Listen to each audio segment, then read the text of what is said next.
Fibre deployment is happening right now, right across Europe. It's happening faster in some countries more than others, and a man who knows all about this is Kees de Waard of the FTTH Council Europe. Kees, thanks for talking to us. You presented your panorama, so who are the fibre heroes of Europe?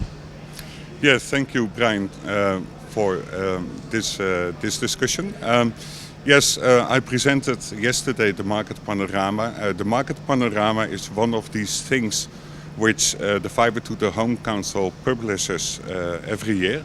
So we gave an annual update on the on the market panorama, and actually you can have a look at it on a European level. Look to the EU 28, Europe 39, and actually in terms of the coverage. We are in the EU 28, we are roughly at 36%. Europe 39, we are at 46%. So you see that quite a lot is covered, and still a lot needs to be done as well. And of course also the take-up rate is roughly around 38 or 40%. So over the last let's say 8-9 years, we have seen an increase in coverage of a factor of 4 and subscription of a factor of 6. So these are impressive numbers. So if we look at it on a more country level, then we see a couple of countries which started relatively early on fibre deployment, and but we see a couple of bigger countries with more inhabitants getting onto fibre and speeding up on fibre as well. So we see Germany, which is actually speeding up quite rapidly in terms of coverage and also subscriptions, and also in the UK, which is a good development in some bigger countries in Europe. Yeah. That's really interesting. Obviously we all know that fibre is key to the future, and I think over the last couple of years there's also been a realisation that fibre is critical to 5G. Yes, it is. With 5G, fibre is the underlying technology for the transportation, and with that it plays an important role also for 5G. Hence the reason why we looked as the Fibre to the Home Council in conjunction with the other councils all over the world, the FCGA, to a market study on the convergence between 5G and fibre. There was a study on that one which is published as well. And then basically you see some very interesting numbers on this, which is really good. So if you deploy a fibre network, you have a certain cost.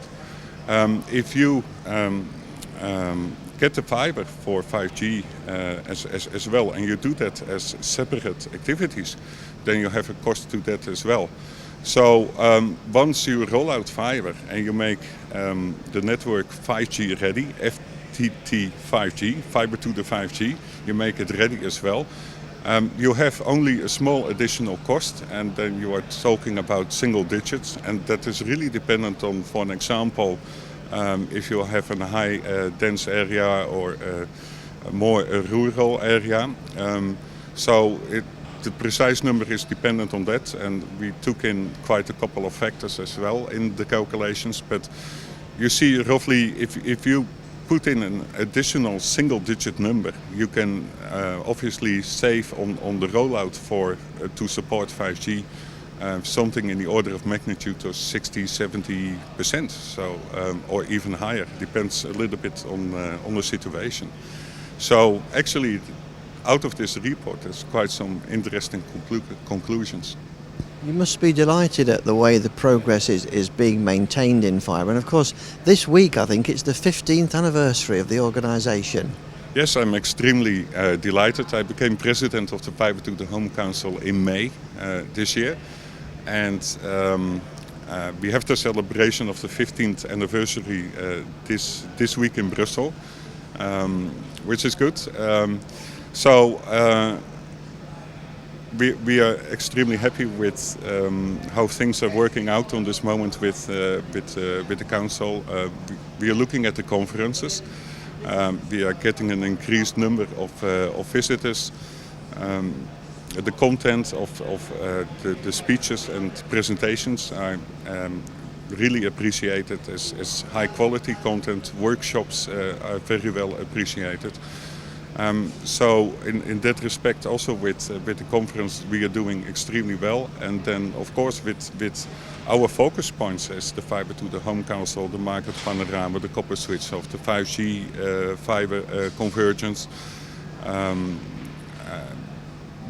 we have a good program as well. So in these 15 years, a lot is achieved, and we are very much ready to take next steps and take it to a next level as well. Okay, well, thank you for sharing the latest European news with us, and we look forward to talking to you again soon. Thank you, Brian.